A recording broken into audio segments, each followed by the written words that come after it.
became China's largest craft brewery.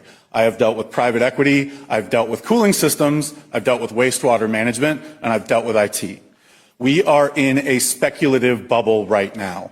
The reason why we need to build so many data centers yesterday is because there is a race to be early in the IPO before these companies and before the retail investors in America realize that there's no there. And we are ahead of our skis on calling large language models and machine learning AI before it is truly generative AI.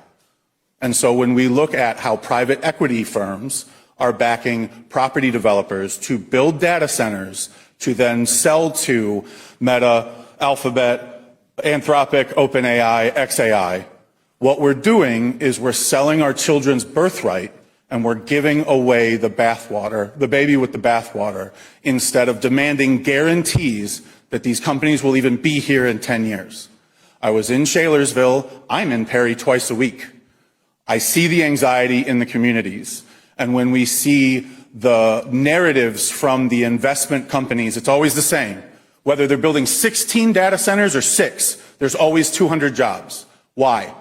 Because it's enough jobs to look beneficial, but not enough to break your school system. These are marketing approaches to get over a hurdle, to get tax abatements, zoning, and environmental so they can build it. And by the time there are trucks on site and raw materials in the flat and trade unions have their contracts verified, they will say, hey, that closed loop system, yeah, that's going to be too expensive. Now it needs to be open loop, but you can't stop it because we've already broke ground. By the time we see whether or not there are 200 jobs to even be had, and by the time we get to a point where we know whether or not there will be any taxes paid after the abatements expire, the people that sign the contracts won't even exist anymore in terms of corporations. We don't even know if this industry will exist. When there's a minute, can you just go like this? I'm looking right at you.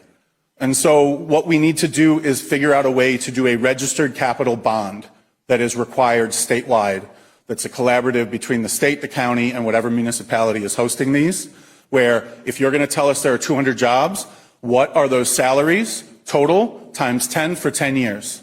That money goes in a bond on day one. That way, if you collapse, at least the community and those municipalities have some form of capital to repair the blight that is left behind when this industry either collapses or shrinks the way all speculative bubbles do.